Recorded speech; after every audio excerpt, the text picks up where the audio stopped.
오늘의 본문은 우리가 너무나 잘 알고 있는 내용입니다. 구하고 찾고 두드리라 라고 하는 이 말씀은 기도에 관한 내용으로 보통 해석해 왔습니다. 구하고 찾고 두드리고 점점점 더 기도에 간절함과 열심을 내서 기도하라 라고 하는 말씀으로 해석해 왔습니다. 7절과 8절에 있는 말씀 우리 다시 한번 읽어 보실까요? 구하라 그리하면 너희에게 주실 것이요 찾으라 그리하면 찾아낼 것이요 문을 두드리라 그리하면 너희에게 열릴 것이니 구하는 이마다 받을 것이요 찾는 이는 찾아낼 것이요 두드리는 이에게는 열릴 것이니라. 아멘. 구하다라고 하는 단어의 의미는 요구하다, 간청하다, 요청하다 이런 뜻이 있습니다. 그리고 그 대상이 하나님일 때는 기도하다라고 보통 해석을 해왔습니다. 그런데 7절에는 분명히 너희라고 되어 있는데, 즉 제자들을 지칭한 것으로 되어 있는데 8절에 있는 말씀을 보면 찾는 이마다 두드리는 이마다 이렇게 되어 있습니다. 그러니까 두드리는 모든 사람들에게, 찾는 모든 사람들에게, 구하는 모든 사람들에게 하나님께서는 구할 수 있고 찾고 열리게 해주겠다라는 말씀입니다. 그러니까 기도하면 반드시 응답받으니까 그 사실을 믿고 열심히 기도하라 라는 식으로 우리는 설교를 많이 들어왔습니다.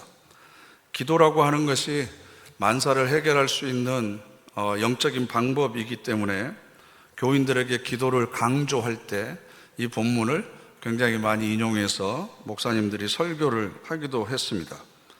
왜냐하면 구하고 찾고 두드리는 것이 무엇인지 그 목적어가 나와 있지 않습니다. 무엇을 구하고 무엇을 찾고 무엇을 어디를 도대체 두드리라고 하는 것인지 그 내용이 생략되어 있잖아요. 그런데 8절에 보면 구하는 이마다, 찾는 이마다, 두드리는 이마다 모든 사람들에게 다 응답해 주실 것이다 라고 해석을 하다 보니까 목적어를 무엇이든지 이렇게 우리는 쉽게 생각을 해버립니다. 그러니까 우리가 무엇이든지 구하면, 무엇이든지 찾으면, 어디든지 두드리면 구하고 찾고 열리게 될 것이다, 이렇게 보통 생각을 합니다. 여러분 지금까지 신앙생활을 하면서 기도해 보시니까 무엇이든지 구하면 다 되던가요? 무엇이든지 찾으면 다 찾아지던가요? 안 해보셨어요? 기도 안 해보셨어요? 그 표정이 뭐죠? 우리가 이렇게 쉽게 오해할 수 있는 성경의 구절들이 몇 군데 있어요. 그 대표적인 것이 요한복음 15장 7절 말씀인데요. 이렇게 되어 있습니다. 무엇이든지 원하는 대로 구하라 그리하면 이루리라. 이 말씀 너무나 잘 알고 계시죠? 그런데 이 말씀은 요한복음 15장 7절의 후반절이고요, 전반절이 있습니다. 앞에 뭐라고 기록되어 있는지 기억 안 나시죠? 뒤에 있는 말씀은 너무나 우리가 잘 알고 있는데 앞에 있는 말씀은 신경을 안 씁니다. 뭐라고 되어 있냐 그러면요, 너희가 내 안에 거하고 내 말이 너희 안에 거하면 이라고 하는 조건이 붙어 있습니다. 예수님께서 요한복음에서 자주 이런 표현을 하셨거든요. 아버지가 내 안에, 내가 아버지 안에 있는 것처럼 그들도 우리 안에 있게 해 주십시오. 아버지와 내가 하나이듯이 우리도 그 안에 머물러 있는, 즉 아버지의 뜻과 내 뜻이 하나가 된, 내 생각이 아버지의 생각이고 아버지의 생각이 내 생각이고 아버지의 계획이 내 계획이고, 이게 바로 아버지가 너희가 내 안에 거하는 거죠. 또 내 말이, 예수님의 말씀이 우리 안에 머물러 있는 상태를 이야기합니다. 그러니까 우리가 이 말씀을 보면 주의 깊게 봐야 되는 것은 내가 어떤 내용으로 기도하느냐가 중요한 게 아니고 먼저 기도하는 나와 기도를 들어주시는 분과의 관계가 중요한 거죠. 관계가. 내가 그분 안에 머물러 있고 그분의 말씀이 내 안에 머물러 있는 이 상태가 먼저 전제되면 무엇이든지 구하면 하나님께서 이루어 주시겠다는 거예요.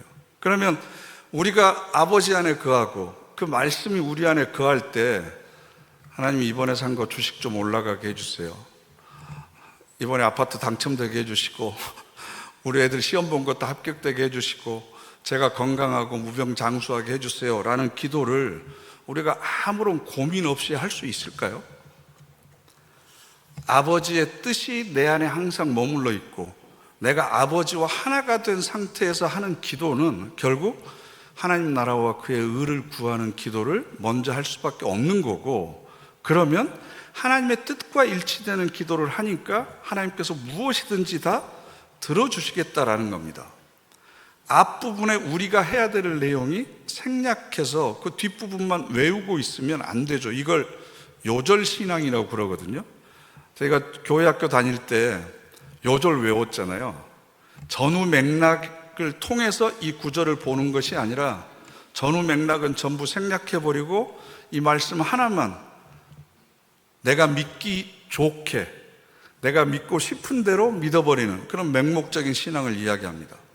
대표적인 게 빌립보서 4장 13절 말씀, 우리가 빌사일삼 해가지고 잘 외우잖아요. 함께 읽어보실까요? 내게 능력 주시는 자 안에서 내가 모든 것을 할 수 있느니라. 그래서 이 모든 것에다가 내 소원과 내 욕망을 다 집어넣죠. 모든 것을 내가 할 수 있다고 그랬으니까. 근데 모든 것이 되던가요?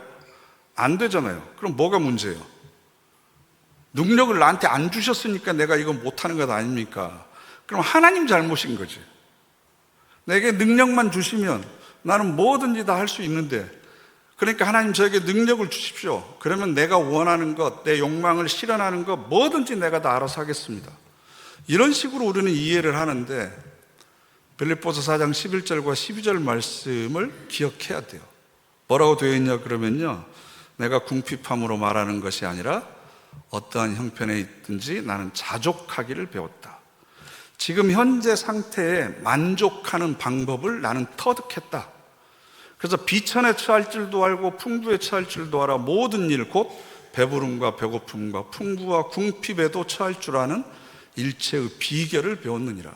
이게 무슨 뜻이냐 그러면 내가 부유하고 풍요롭다고 해서 나태해져 가지고 하나님께서 나에게 맡겨주신 일을 모른 채 하거나, 아니면 내가 배고프고 가난하다고 해서 그걸 핑계대서 하나님의 일을 소홀히 하거나 그러지 않고, 나는 배가 고프든 배가 부르든 부유하든 가난하든 어떤 상황에서든지 하나님이 나에게 능력을 주시면 나에게 맡겨주신 모든 것을 내가 할 수 있습니다 라고 하는 바울의 개인적인 신앙의 고백이지, 하나님이 우리에게 약속해 주시고 선포한 말씀은 아니라는 겁니다.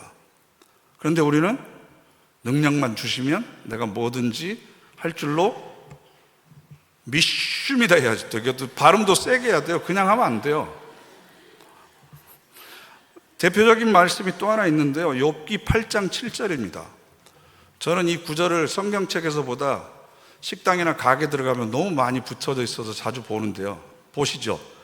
여러분도 내 시작은 미약하였으나 내 나중은 심히 창대하리라. 도대체 얼마나 창대하려고 저 구절을 여기저기 붙여놨는지 모르겠지만 이것도 5절과 6절은 붙여놓은 데를 제가 한 번도 못 봤습니다. 5절과 6절이 뭐가 있는지 아세요? 전혀 모릅니다. 5절에 이렇게 되어 있습니다.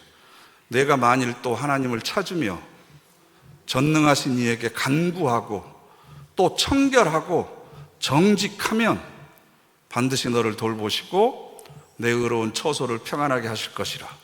내 시작은 미약하였으나 내 나중은 심히.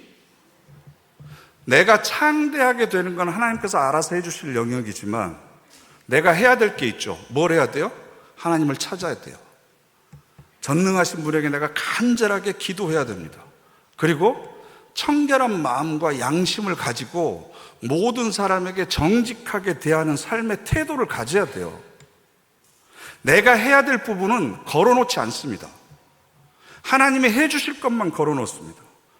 내가 청결하지 않아도, 내가 정직하게 살지 않아도, 내가 하나님을 찾지 않아도 이 말씀 하나만 딱 붙여놓고 그 말씀이 무슨 부적이라도 되는 양, 창대하게 될 것을 믿습니다 라고 그 말씀을 계속 보면서 아멘 아멘 하고 있으면 도둑놈 심보죠. 내가 해야 될 건 하지 않고 하나님의 뜻만 바라는 이런 요절신앙의 위험이 성경 곳곳에 있습니다. 그러니까 여러분들이 통독을 해야 되는 이유가 한 구절만 보지 말고 전체 맥락의 흐름을 잘 봐야 되는 이유가 바로 여기에 있습니다. 그러니까 오늘 우리가 읽은 본문도 마찬가지예요. 구하고 찾고 두드리라고 하는 것이 기도만 열심히 해야 된다라는 의미는 아닙니다. 그렇다고 해서 제가 기도 열심히 하지 않아도 됩니다라는 이야기를 하려고 하는 건 절대 아닙니다. 데살로니가전서 5장 17절 말씀을 보면 쉬지 말고 기도하라 라는 말씀이 있잖아요. 올해 들어서 우리 교회 교우들 중에 아픈 분들이 굉장히 좀 많이 늘었어요. 원로 장로님들과 원로 권사님들이 아프셔서 교회 출석을 많이 못 하시기도 하고요. 암투병 하시는 분도 숫자가 늘어났습니다. 그래서 그분들을 위해서 작정하고 기도하면 굉장히 절절해집니다. 뿐만 아니라 취업을 앞두고 있는 우리 청년들, 진로 때문에 고민하고 있는 청년들, 또 입시를 앞두고 있는 우리 학생들, 자녀들을 위한 기도도 결코 짧은 기도가 아닙니다. 뿐만 아니라 열심히 땀 흘려 일했음에도 불구하고 그 열매를 거둬들이지 못하는 이 생존에 관한 기도는 굉장히 절실합니다. 뿐만 아니라 텔레비전을 켤 때마다 인터넷 뉴스를 볼 때마다 각종 재난이나 사고로 인해서 피해를 당하고 있는 우리 이웃들, 또 사회적인 문제 때문에 소외되고 있는 사회적인 약자들이나 가난한 사람들, 또 여기저기서 들려오는 전쟁의 피해 상황들, 이런 것들을 생각하면 하루 종일 기도해도 사실은 기도할 시간이 부족하죠. 그런데 우리가 기도해야 될 것은 사실 이런 기도만 있는 게 아닙니다. 지금까지 제가 말씀드린 기도는 우리의 사정을 하나님께 아뢰는 청원 기도죠. 쉽게 이야기하면 발신하는 겁니다. 그런데 그 반대로 수신의 기도가 있습니다. 하나님의 음성을 듣는 기도입니다. 내 안에 계신 성령께서 나를 위해서 말할 수 없는 탄식으로 지금도 간구하고 계십니다. 그 음성을 듣는 기도, 내 안에 있는 양심이 나에게 하는 음성을 듣는 것, 즉 나를 성찰하는 기도, 이런 기도는 사실 우리 한국 기독교 전통에서 굉장히 많이 무시되어 왔었습니다. 철학자인 키에르케고르가 이런 얘기를 합니다. 기도란 하나님에게 무엇인가를 요구하는 것이 아니라 기도하는 사람의 본성을 바꾸는 일이다. 내 성품과 내 존재 자체를 바꾸는 것이 기도입니다. 그렇다 보면 기도는 단순히 무릎을 꿇고 눈을 감는다고 하는 것이 아니라 내 삶 전체가 기도인 거죠. 내 삶 전체가. 뿐만 아니라 아우구스티누스는 기도는 하나님을 설득하는 수단이 아니라 하나님과의 교제 속에서 자기의 의지를 변화시켜가는 과정이다. 기도를 통해서 하나님 내 뜻대로 되게 해주세요. 하나님을 설득시키는 것이 기도가 아니고 하나님의 뜻을 깨닫고 내 의지를 바꾸는 것이 기도다라는 겁니다. 20세기 유명한 영성가인 C.S. 루이스가 이런 얘기를 했습니다. 나는 기도가 하나님을 바꾸는지 모른다. 그러나 나는 기도가 나를 바꾸는지는 안다. 여러분, 기도하면서 얼마나 많이 변화되셨습니까? 기도하면서 여러분의 의지를 하나님의 뜻에 얼마나 맞춰 보셨습니까? 기도는 내 욕망을 투사하는 것이 아니라 하나님의 말씀에 의해서 내 삶을 비춰보고 내가 어떻게 살아갈 것인지를 응답하는 행위가 바로 기도가 되어야 됩니다. 그런 의미에서의 폭넓은 기도를 지금 마태복음은 우리에게 이야기하고 있습니다. 그런데 우리가 이 기도를 구하고 찾고 두드리고 무엇이든지 구하면, 간절하고 끈질기게 구하면 언젠가는 반드시 응답받을 것이다 라고 오해하게 되는 배경이 있습니다. 그게 바로 누가복음 11장에 나오는 비유인데요. 이 본문을 가지고는 제가 설교했던 걸 찾아봤더니 정확히 3년 전에 2022년도 10월 달에 이 본문을 가지고 설교를 했었습니다. 전혀 기억을 못 하실 것이라고 믿기 때문에 제가 다시 한번 말씀을 드리면 누가복음 11장에 이런 비유가 있어요. 벗이여 떡 세 덩이를 내게 구워달라. 내 벗이 여행 중에 내게 왔으나 내가 먹일 것이 없노라. 그래서 친한 친구의 집에 밤늦게 찾아가서 문을 두드립니다. 그죠? 기억나시죠? 이 말씀은. 그랬더니 이 친구의 반응이 나를 괴롭게 하지 마라. 문이 이미 닫혔고 아이들이 나와 함께 침실에 누웠으니 일어나 내게 줄 수가 없노라. 쉽게 이야기하면 야, 밤도 늦었는데 내가 또 문을 열러 가려면 하인을 깨우거나 내가 직접 가야 되고 그럼 소란스러워서 아이들이 잠에서 깨니까 줄 수가 없다. 그런데 여러분, 지금 대문 밖에 서서 기다리고 있는 친구한테 들릴 정도로 지금 소리를 냈으면 이미 애들 깼지 않겠습니까? 궁색한 변명이죠. 쉽게 얘기하면 주기 싫다는 겁니다. 귀찮다, 번거롭다, 그러니까 그냥 돌아가라. 예수님께서 하신 비유는 여기서 딱 끝납니다. 마치 이럴 때 너희들은 어떻게 하겠느냐라는 것을 우리에게 물어보시는 것 같습니다. 그러면서 9절과 10절에 뭐가 나오냐 그러면 마태복음 7장 7절에 있는 말씀이 그대로 반복됩니다. 내가 또 너희에게 이르노니 구하라 그러면 너희에게 주실 것이요, 찾으라 그러면 찾아낼 것이요, 문을 두드리라 그러면 너희에게 열릴 것이니 구하는 이마다 받을 것이요, 찾는 이는 찾아낼 것이요, 두드리는 이에게는 열릴 것이니라. 그러니까 이 누가복음에 나와 있는 이 비유는 친구가 떡을 줄 때까지 계속해서 가지 않고 문을 두드리는 것이 우리가 하나님께 기도하는 것과 같아야 된다. 그런데 누가복음 11장에 나와 있는 비유를 여러분들이 자세히 보시면요, 친구가 끈질기게 간청했다는 내용이 어디에도 없습니다. 줄 때까지 끈질기게 계속해서 문을 두드렸다는 이야기도 없습니다. 단지 8절에 이런 말씀이 나옵니다. 비록, 읽어보실까요? 비록 벗됨으로 인하여서는 그 간청함을 인하여 일어나 그 요구대로 주리라. 다른 성경에서는 졸라대는 것이라고 표현을 했어요. 그러다 보니까 야, 끈질기게 간청하면 이 친구처럼 하나님도 무엇이든지 우리에게 들어주실 것이다 라고 우리가 보통 해석을 하게 되었습니다. 그런데 중요한 건 이 간청하다라고 하는 이 단어예요. 헬라어로는 아나이데이아라고 하는 단어인데요, 이 원래 뜻이 뭐냐 그러면 부끄러워할 줄 모르는, 무례함, 뻔뻔함 혹은 파렴치한이라는 뜻을 가지고 있습니다. 그러니까 고작 떡 세 덩이 얻으려고 한밤중에 가가지고 친구의 평안한 밤을 방해하는 것은 부끄러움을 모르는 거고, 그죠? 무례하고 뻔뻔한 것으로 해석할 수 있습니다. 그런데 이 단어는 반대 의미도 가지고 있는데요, 디오게네스라고 하는 그리스 철학자는 아나이데이아라고 하는 이 단어를 어떻게 해석을 했냐 그러면 부끄러워하지 않는 당당함입니다. 부끄러워하지 않는 당당함. 무례하거나 뻔뻔하게 볼 수도 있지만 다른 각도에서 보면 당당하게 볼 수 있는 거죠. 미셸 푸코라고 하는 철학자는 이 단어를 뭐라고 얘기했냐 그러면 진리를 말하는 용기라고 표현을 했습니다. 진리를 말하는 용기. 왜냐하면 우리가 진리를 말하기 위해서는 현대의 사회 규범이 우리에게 강요하는 부끄러움을 넘어서야만 우리는 진리를 이야기할 수 있잖아요. 진리를 이야기하는 것은 용기가 있어야만 됩니다. 그러니까 당당함, 떳떳함으로도 해석할 수 있는 단어입니다.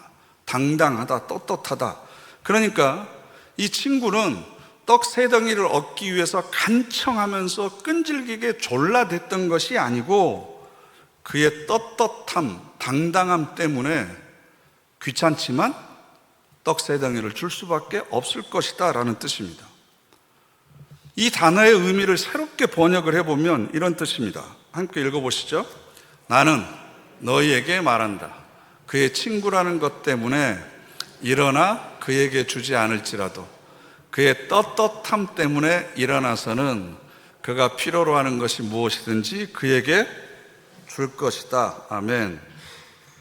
밤중에 가서 빵 3개를 달라고 했던 이 사람은 당당하고 떳떳했습니다. 왜냐하면 내가 먹을 것이 아니었기 때문입니다. 내가 저녁에 배가 고파서 야식을 먹으려고 하는데 먹을 게 집에 없으니까 내 배 채우려고 친구 집을 한밤중에 찾아간 것이 아니었습니다. 내가 열심히 일하지 않아서 벌어놓은 것이 없어서 집에 먹을 것이 없어서 그래서 한밤중에 찾아갔다면 이건 수치를 모르는, 부끄러움을 모르는 무례하고 뻔뻔한 행동일 수가 있는 거죠. 그런데 떳떳하고 당당할 수밖에 없었던 이유가 바로 5절과 6절에 있는데요. 함께 읽어보실까요? 벗이여 떡 3덩이를 내게 구워달라. 내 벗이 여행 중에 내게 왔으나 내가 먹일 것이 없노라. 이 사람의 마음이 어떤 마음이 느껴지세요? 먼 길 여행을 갔다가 저녁에 먹을 것도 제대로 먹지 못하고 자기 집에 찾아온 친구를 불쌍히 여기는 자비로운 마음이 있잖아요. 따뜻한 마음이 있죠. 그리고 떡 3덩이 나한테 주라고 한 게 아니라 꿔달라고 그랬어요. 꿔달라고 하는 이야기를 하는 그 마음은 뭐죠? 미안함이 있는 거예요, 이 친구한테. 그러니까 나중에 내가 정당하게 보상해 주겠다라고 하는 그 마음도 그 속에 있는 거죠. 그러니까 떳떳한 거죠. 내 배를 채우기 위해서 떡을 빌리러 간 것이 아닙니다. 그러니까 당당하고 떳떳하게 한 겁니다. 그러면 이 당당하고 떳떳한 기도는 하나님께서 반드시 응답해 주신다는 겁니다.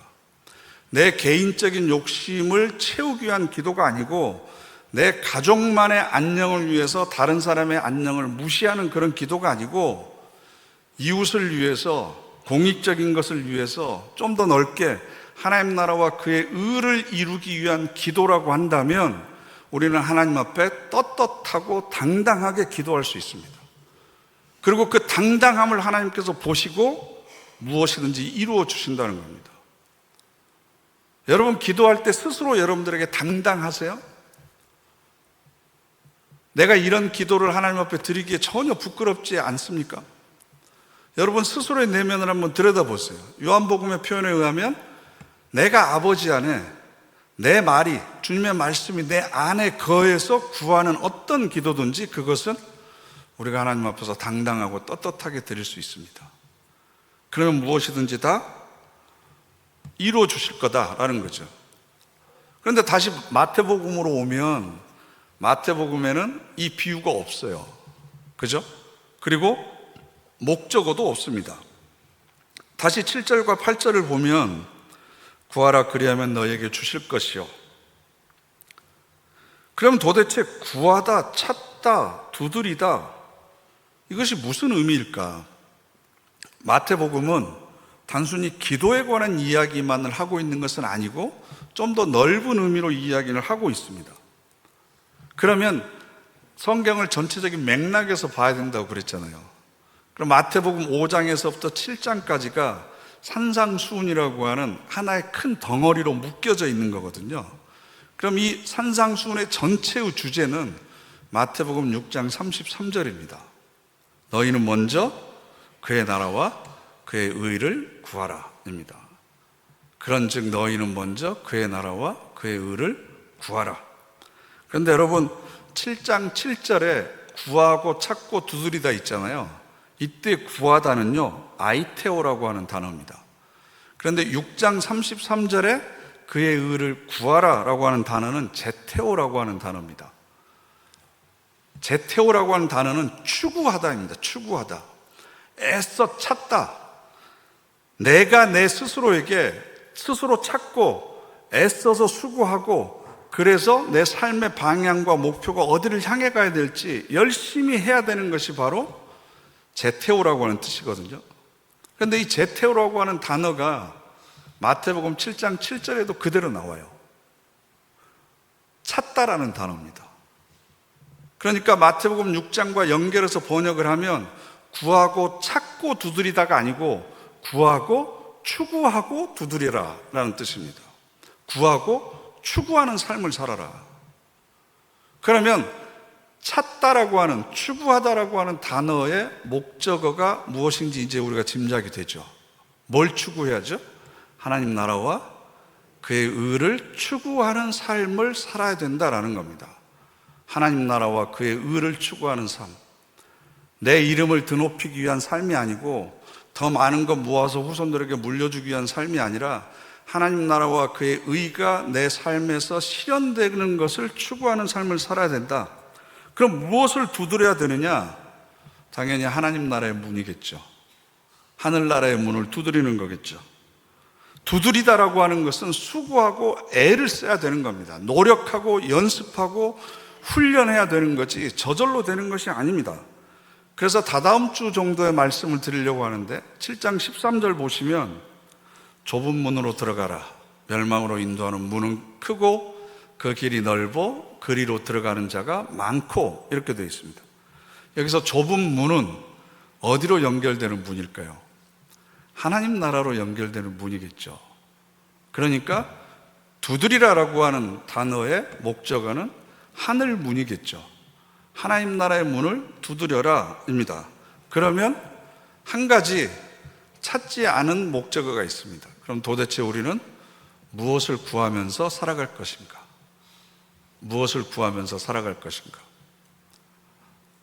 숙제입니다. 숙제.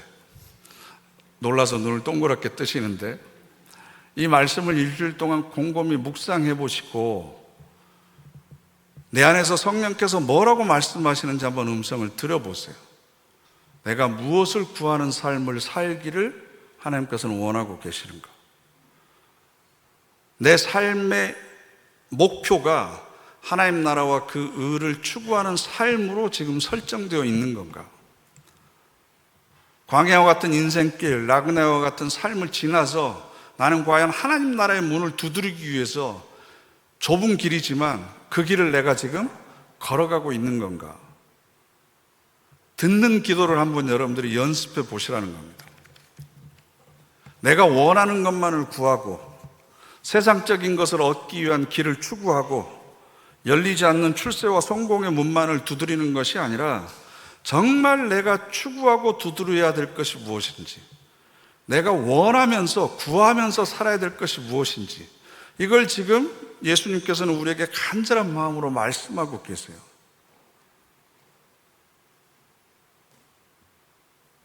한 사람의 인생은 한 줄로 요약이 됩니다. 그 한 문장 안에 내가 구하고 찾고 두드렸던 모든 것들이 포함됩니다. 내가 떠났을 때 나를 기억하는 사람들은 내가 무엇을 구하는 삶을 살았던 것으로 나를 기억할지, 무엇을 추구하고 어디를 두드리는 사람으로 살았다고 나를 기억할지, 과연 내 묘비명에는 나에 대해서 어떤 기록으로 남게 될지, 일주일 동안 이 말씀을 가지고 깊이 묵상하시면서 성령이 여러분에게 말씀하시는 음성을 들으시고 그것에 응답하시는, 그래서 하나님 나라와 그의 의를 추구하는 삶을 살아가는 그런 저와 여러분 되시기를 간절히 바랍니다. 기도하시겠습니다. 이 시간 우리 다 같이 합심해서 결단의 기도 드리겠습니다. 하나님, 지금까지 무엇을 구하고 무엇을 찾고 무엇을 두드리면서 살아왔는지 다시 한번 스스로를 돌아보고 성찰하는 시간이 되기를 원합니다. 하나님께서는 우리가 무엇을 구하고 무엇을 찾고 무엇을 두드리는 삶을 살기를 원하시는지, 그리고 그런 우리들에게 무엇을 주시고 어디를 열어주실지 하나님 기대하는 마음으로 나아가게 하여 주시옵소서. 우리 다 같이 합심해서 결단의 기도 드리겠습니다.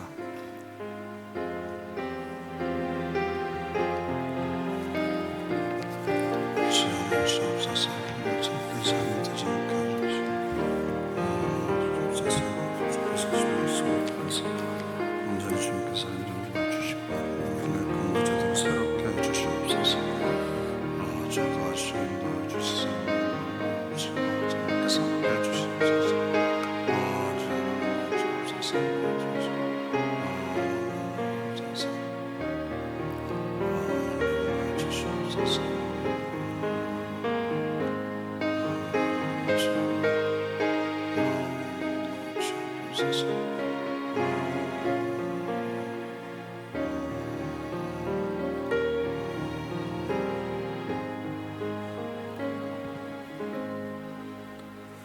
지혜와 계시의 영이신 성령님, 우리의 영적인 눈을 열어주셔서 우리가 구하고 찾고 두드려야 될 것이 무엇인지 발견하게 하시고 깨닫게 하시고 결단할 수 있는 믿음을 허락하여 주시옵소서. 예수님의 이름으로 기도드립니다. 아멘.